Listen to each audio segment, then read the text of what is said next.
Yeah, everyone can hear me and see me properly. Just if one of you can confirm on chat. Yes, sir. Okay, okay. So yeah, we can have your questions. We can have the next question quickly. Yeah.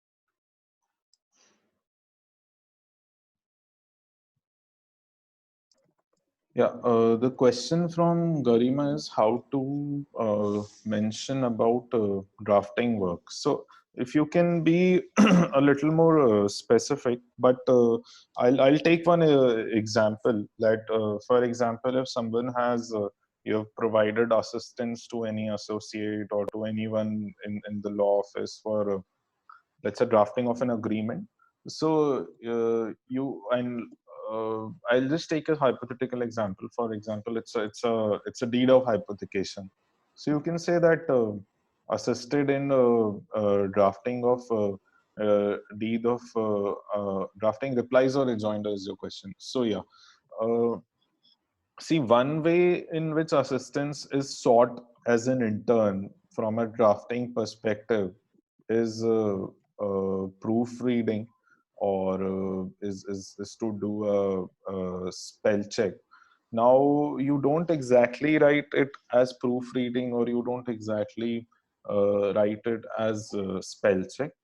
Rather, you write assisted in finalization of X set of documents, if it is a hypothecation or a loan agreement or a contract, or if it is a shareholders agreement, in assisted in vetting, review, and finalization. Now, what happens is that vetting, review, and finalization, these three are words which are official and at the same time not so informal like proofreading or spell check, and at the same time cover all that which you have done as part of your job over there in the internship. uh, yeah, I think that is all. And normally what happens or what may happen that the first draft of the reply or the rejoinder may be given for drafting to you. So even that can also get covered in this. Am I able to answer your question? If you can just confirm on chat, Karima. Okay, great. So Durgesh's question is how to write the briefs, how to write about the briefs which we have prepared. So there are two ways to go about it. For example, I think your question over here is that if you have prepared a case law summary or a case law brief. So again, what you can do is you can write that preparation, assisted in summary formation or summary drafting of judicial precedents. Don't write case laws because that's again an informal term which we use as part of our law school lingo. Assisted in preparing summary of judicial precedents relevant to XYZ. So if your case law proposition was again coming back to our example, tenancy dispute, or if thought it was relevant to what constitutes peaceful handing over of peaceful possession, then you can reframe it in this way. So again, the idea being that none of this is rocket science. Basically, it's nothing but using English language to your benefit, but using it in a manner that the person who is reading it understands what you have done in one shot. So I think that's all. Now Ananya's question is that a question okay, it's about importance of moot courts and taking part in research paper presentations, so that we'll come on to later. I'll address that question, don't worry. So Ishan Solanki's question is that is does CV needs to be field specific? Can you just clarify that question? What do you mean by that, Ishan? And in the meantime, I'll take Ananya's question that how important. See, personally, in my personal opinion, it's very important to take part in moot courts and also in research paper presentations. Different courses equivalent to moot courts. I don't know what you're talking about, but uh, as far as law school is concerned, I see it to be a wholesome experience, which we need to, I mean, be a part of in totality. If you have only done moot courts, if you have only done research papers, or if you have only focused on grades, that doesn't help. What is important is to have a wholesome experience, because what you have studied in your law subjects and in your law books in your semesters, and you are not able to see how it gets percolated in form of a moot court, how it gets reflected over there, then I think haven't been able to get a wholesome experience. And at the same time, research is something which you will have to do and will stay with you forever. If you develop a research skill today, it will stay with you forever, and it will only get improvised going forward. So it's important to have a wholesome, again, I mean, I won't say wholesome CV. Don't just do research paper or moot courts for having it in your CV, but do it for the experience of it, to ultimately find a place in your CV. Uh, Manya's question is, sir, if we have written an article during our internship and the same is being published by them, can we write it separately in our CV under publication? If the firm allows it, definitely write it. I mean, check with them what is their policy. Can you use them? Can this be used as a publication under your own name, or as a publication under joint authorship? Yeah, that can be definitely done depending upon the policy of the law office. Damini, the base question, what should be the specific information to be included in a cover letter? Cover letter has to be absolutely precise. Just like the tip which I'm trying to give you for your CV, that you write things in a manner that a person is curious to ask you questions about what you have written in your CV.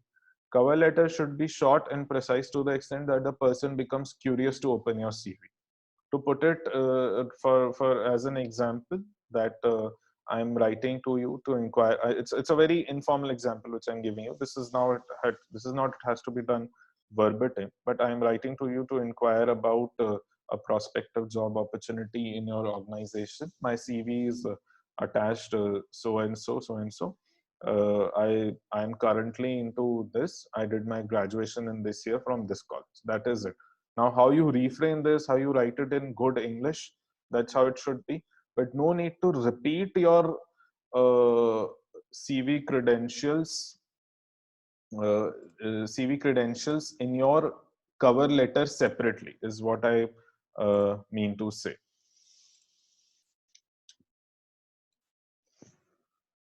Ishan Solanki's question is, does CV need to be field specific? If we are going to corporate field, then is it important that the content should be related to corporate only, or we can add other achievements too?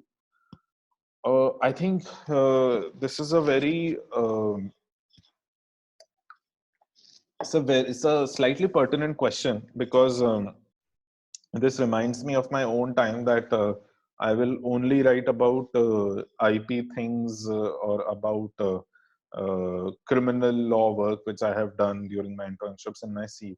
But I think as a law student and as an intern, what is important is that you have multiple sort of an experience, and not restrict yourself um, to one particular field. I mean, unless you feel that's the correct thing to do, and write about it in your CV. But what suggestion I have for you is that if you think that you have enough stuff to write about only one thing in your CV, do that. and give it to only those sort of law offices or law firms which appreciate that a prospective candidate or the some or someone who is coming to us should only have IP work in a CV, or should only have corporate work in a CV, or should only have due diligence work, or should only have capital markets work in a CV. So that is the kind of customization you can do depending upon whom you're sending it or whom you want to read it. That's one. Second is, again, if you have so much stuff to write about one particular field, then have two sections in your CV. Put time in your CV, apply your mind, and have one section about that field which you have done largely, and other section about everything else miscellaneous which you have done. I think that addresses Ishan's question. Uh, what else?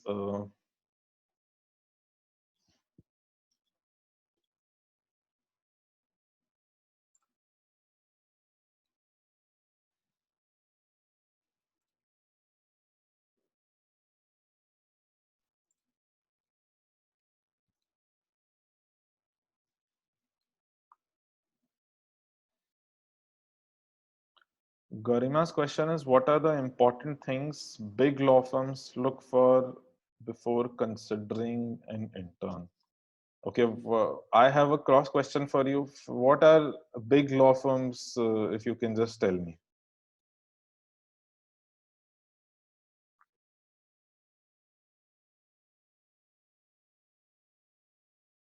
Okay, anyway, so I'll take that. I know and I understand what do you mean by big law firms, but let's just I mean slightly tweak this question to what are the important things which law firms would consider, which law firms would look at before considering an intern. I think uh,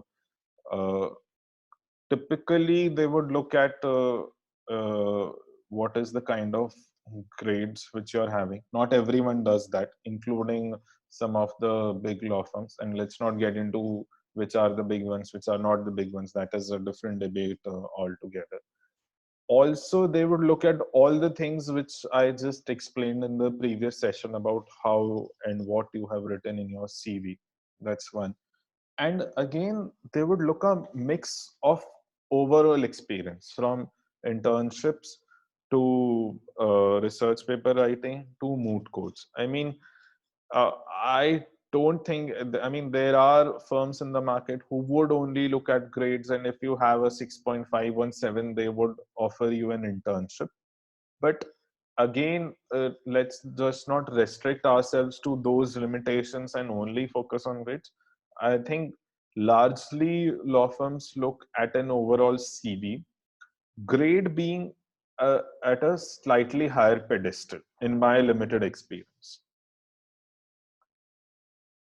Uh, Ananya's question is there anything else to be mentioned in the CV except for grades, achievements, and internships? See, I think we did a run through of a sample CV that was about the typical sections which you can have. You can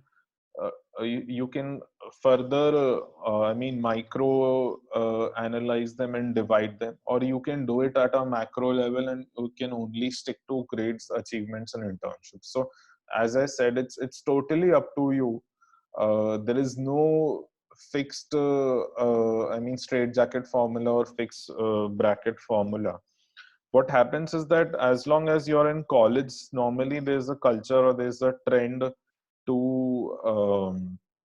to have every law student CV in a particular format, and it will flow in a particular format. So that's essentially for the uh, that's essentially for the reader, so that he knows he's able to know in one go which information is where, and is able to catch it. But once you're out of law school, then it's absolutely up to you how you want your CV to be, to look, so on and so forth.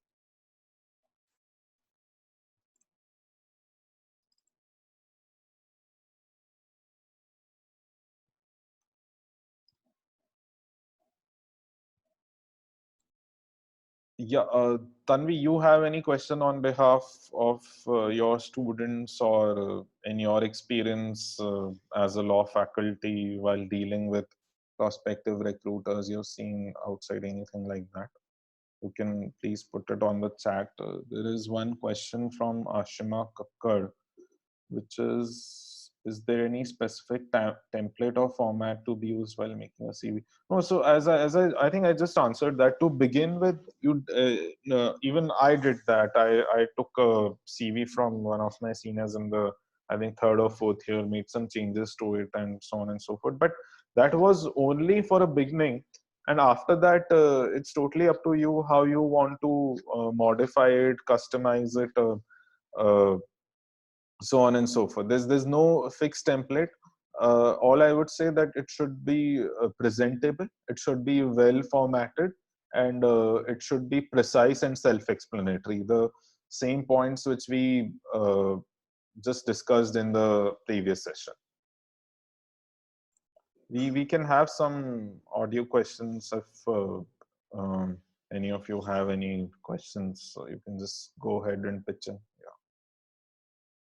Because I don't see any more questions on chat. So, and by the way, let me just clarify. Please ask any and every question related to your CV, especially the ones which you think are foolish or stupid questions. Because let me tell you very frankly that questions can never be wrong. Only answers can be wrong. And the earlier you ask stupid and foolish questions in your life, the better it is. Okay, so we have one question from Tanvi, which is uh, does mock trial, client counseling, and other competition hold a better mark on the CV in comparison to moots and paper presentation? No, I don't think so, because mock trial and client counseling is nothing but sort of a moot court only. And the variety of the presence of such variety in your CV helps, but there is nothing like this one is better or that one is better. What you can do is you can focus upon doing one or two or three good modes, and at the same time also you can focus upon doing two or three good paper presentations, rather than being stuck in the dilemma that what is better, what is not, or what is more preferable. So I suggest do some paper presentations. I mean, go and present in national law universities definitely, but IITs have a lot of conferences as well, and try finding some conference which is being conducted by an IIT, and you can sort of pick up a point which stands relevant in such context over there in that conference.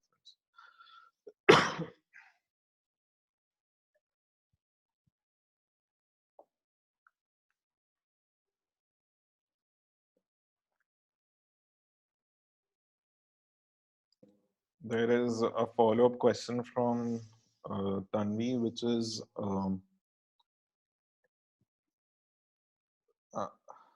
fourth and fifth year students denying the opportunity to participate in anything other than moots. So, if I may reframe this, what you're saying is that in your college, fourth years and fifth year students deny everyone else the opportunity to participate in moot court competitions. Is it the question?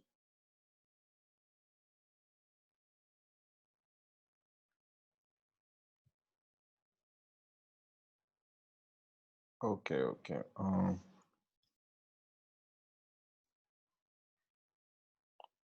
Yeah, so I think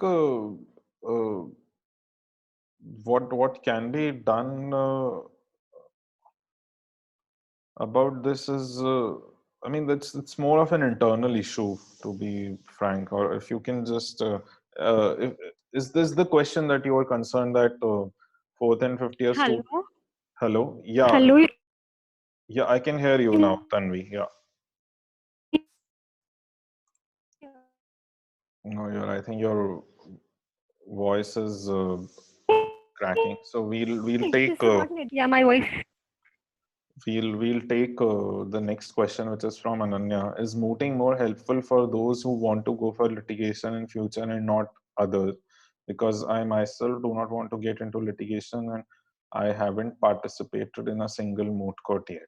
So mooting and litigation are two separate things. Mooting helps you develop a bent of mind in law school for resolving any and every query, legal query, which will eventually come to you, and is not and may not be litigation centric, may be litigation centric. So whenever you do a moot, you don't do it because you want to get into litigation or you don't want to get into litigation. You do it for the experience. You do it that if someone tells me that A was flying in a plane which boarded from Bombay and A belonged to Bangladesh, and the plane was flying over Pakistan when B killed A and B belonged to Germany. Now, under which law would B be held guilty and how? To resolve all of these legal issues, which you will eventually face in uh, your professional life, whether you are doing litigation or you are doing something else. I mean, I can just reframe the same issue or the same query from a non-litigation point of view, which doesn't involve murder or anything else. A is a company incorporated in Germany. B is its subsidiary incorporated in India, listed on the stock exchange in India. There is a there is an insolvency application which has been filed against B, and there is an operation and mismanagement application separately filed against A in Germany. Now, the company is about to run bankrupt, but the company has done a lot of CSR activity and has been in the market for last 100 years. So these are the kind of random client queries and questions which come to you, and how you get out of them and how you resolve all of this. The practical experience of it, or you get through a moot court. So moot court is not about what you see in what you will see in your real life as a litigation setup. Moot court is to develop that bent of mind when that you if you have to represent someone, whether it's a negotiation, a mediation, or a dispute, how exactly you go ahead with that issue. Kartike has a question. Uh, he has participated in multiple mock trials, client counseling, debates, youth parliaments, and MUNs. So is my CV inferior to the other person's CV who has done moots? So see, currently I am not hiring or recruiting, so I can't say. And as I said that, that was on a lighter note, but on a more practical note, it's about who is reading your CV. As I just said, do if you like doing client counseling, mock trials, youth parliaments, and MUNs, and if mooting is not clicking for you, it's absolutely fine. It's more important to be busy and occupied in law school out of choice rather than being busy and occupied with something out of compulsion. So I think that's the answer I have to your question.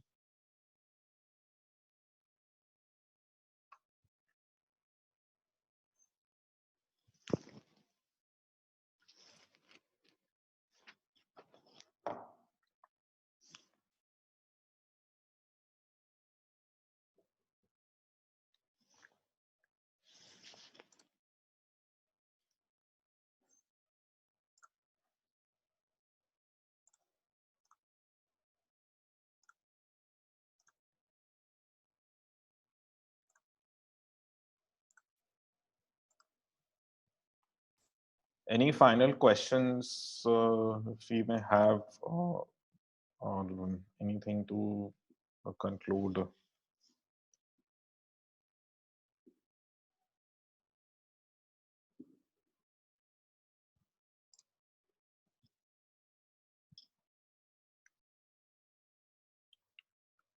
So I don't think there are any further questions, and we can take a minute or so more. And if there's anything, we'll address that as well. Otherwise, we'll conclude. So we can take another 2 minutes. We can it's till 6:15, and if you guys have any questions through audio or through chat, I'm open to take audio questions also.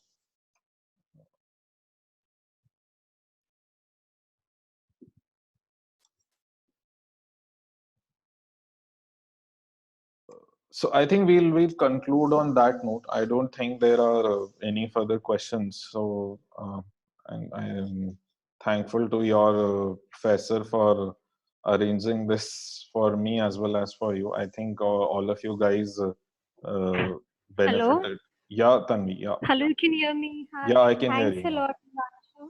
Yeah, no Thanks a problem. lot. I'm very sure all the students would have benefited Yeah, certainly. And if we have, I mean, if there are any further doubts or any questions, I'm happy to have another session on I'm this sure topic they. or similar, this topic or another topic.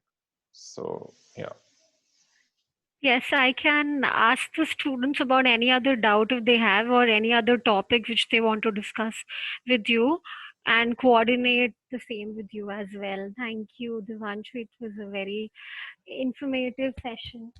thank you so much. And do let me know the feedback of your students now or later, and that will help me to conduct future sessions in a better way. And I hope the audio and video was all fine. And let's reconnect again when possible. Okay. Yes, totally. Thank you so much. Totally. Thank you. Thanks, Thank you. everyone. Guys, thanks for your questions.